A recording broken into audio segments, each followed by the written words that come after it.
everyone. Welcome back to Essentials of a Balanced Life with Summer. So, today I want to talk about the topic of compassion fatigue. It's a fairly new term. It's very common among those that work in helping professions such as therapists, first responders, healthcare workers.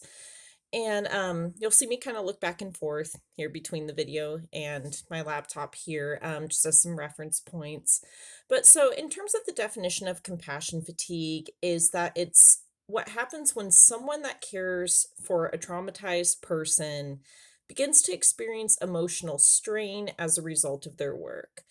And so this is usually kind of it's a quick onset thing, but what happens is that, I mean, you may be caring for a person on a regular basis or multiple people, and then it just becomes too much after a while. And you start to maybe shut down, or you might get more snappy with others. And a lot of it just comes from pouring from an empty cup as well. I mean, you're constantly pouring yourself out to others, helping other people, putting their needs before you, and it starts to get exhausting. So that's not to say that it doesn't happen to, individuals that aren't in those professions, though. I mean, if you are caregiving, maybe for a parent that's ill, or for someone that's disabled, or, needing some extra assistance, then compassion fatigue can happen there as well. So, in terms of like the symptoms that you might see of compassion fatigue, is that it can be like irritability, headaches, mood swings, emotional and physical exhaustion, feeling overwhelmed or emotionally detached, like shutting down, disconnecting from others, and just a lack of interest in things that used to be enjoyable. So you're just kind of like losing the motivation to do those typical things you might do. Um, so in terms of, what causes it is that it's usually where it's built up over time, as a caregiver, you start to not maybe care as much, for the person there, or it feels like the tasks are a lot to handle and you're just kind of like, I'm just done.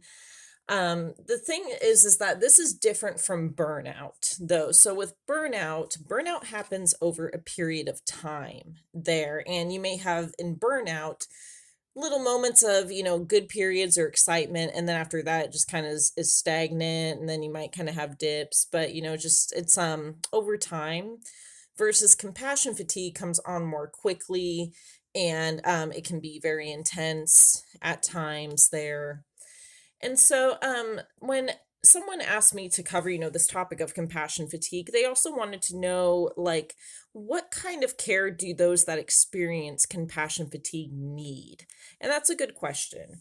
So, the big thing overall is that it comes down to self care for the person, but there is things that other people can do to help with that. So, for the individual themselves experiencing it, in terms of self care, it's going to be having boundaries with yourself, asking for extra help, getting extra rest, make sure that you're doing the basics of like getting sleep, eating properly, staying hydrated, getting breaks in as well, communicating those concerns regularly, have an outlet to de-stress as well, whether it be when you're, in the process of caregiving or afterwards.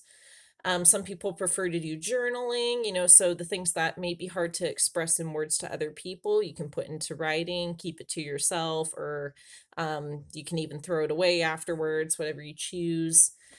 But spend time doing other activities besides caregiving, to things that don't involve caring for someone else. And focus on activities that bring you fulfillment, that help you to get an outlet there.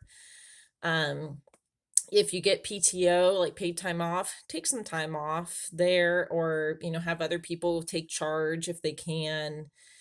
And the big thing that they talk about too, and this is a good point, is to avoid escape behaviors. And with that is don't engage in things just as a way of covering it up, like drinking, or binge eating, or spending money impulsively, stuff like that. Just because you're not really addressing the problem, then that's just a temporary thing. It's going to come back at you. So, in terms of that's like what the person themselves experiencing it can do some of those things. But for other people, the outsiders, how can you help someone that's having compassion fatigue? Is to step in and help with certain tasks if you're able to. Give that person a break. Let them rest up, go do something else there.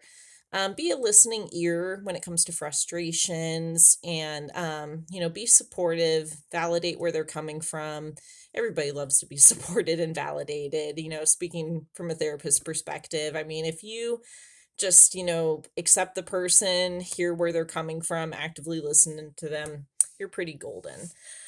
Um, what can other people do to help support that is if a person's putting up the boundaries there is to respect those. Don't try to overstep them or tell the person why they're wrong.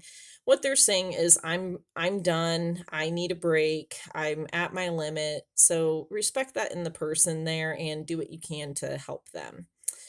So, that is the topic of compassion fatigue and some things that, as an individual experiencing it, things you can do, as well as things that other people can do to help you out there. Be aware of it if you start to, feel like you're getting cranky or the things that, you're typically enjoy or you're good at, as you're kind of falling off the wagon, not feeling it as much, might be a sign that you're getting some compassion fatigue. So, things to be aware of, and I will talk to you all soon. Have a great day.